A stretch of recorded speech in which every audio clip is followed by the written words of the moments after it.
afternoon, cactus people. Now, believe it or not, we are actually ready for winter in the cactus house now. I've finished upgrading the roof, as some of you may have been aware of. The fleece that I put on there in the previous winter was failing, it was falling apart. So what I've done, I've gone over it with polytunnel polythene, which doesn't look very pretty, but it's quite thick, and it was all left over from putting the polytunnels up, so it was lying around. It didn't cost us anything. There's a little bit of it here. It's guaranteed for 25 years. It's normally used outside, so it'll outlast me up there. It'll be up there 30 or 40 years, I would think, so that'll be fine.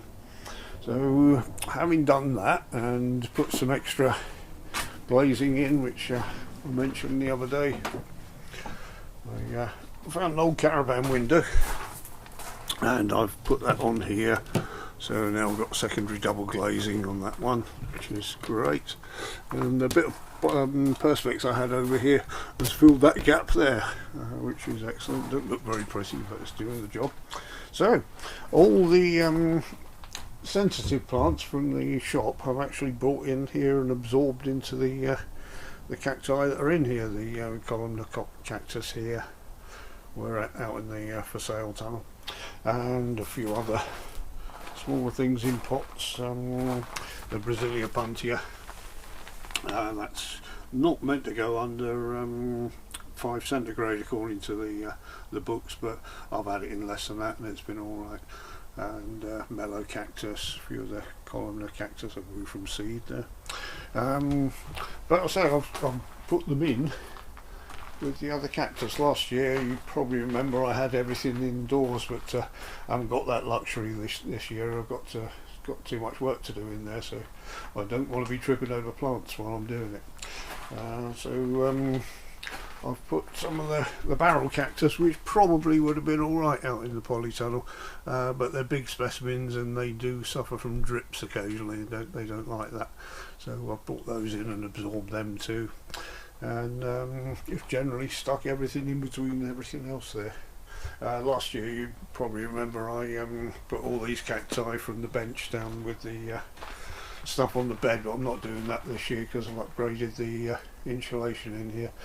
If we get another winter like 2022, I think it was, where it dropped to -8 for about a week, then we do have the option of putting some heaters in here. I don't want to because they're expensive, so but we've got some little piano type heaters and wardrobe heaters. Was thinking about the idea, I think it was Magda said about dehumidifier the other day, and that sounds like a good idea as well. So it'd take the damp out and also warm the place up a little bit by the mere act of taking the damp out, which is great. And so just while we're at it, we've got our new member of staff, the little bee here, waiting for the Gymnocalycium flower to open. Get a bit of late nectar. Thank you very much, Daz and Edith. And also to get stuff out of the shed while I'm doing the work was I've upgraded the shelves. I put some extra shelving on here in between the other shelves so I can fit all the seedlings and things I'm looking after into this one. Bit cramped at the top, but it's all in there, so that's good.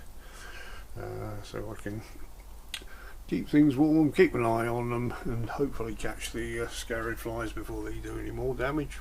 That's the one I mentioned in the other video. This pot was right next to it, no cover at all, no scarab flies, and that was full of them and that was covered up. So you can't win, can you?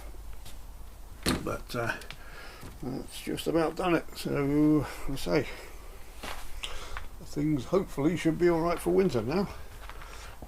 And, it's our little map of the place. If you want to come and visit the cactus house, you're always welcome. Doesn't matter if it's winter or summer, we'll always show you around, no matter what the state of the place. So thank you very much for watching, everyone, and I'll see you in the next video.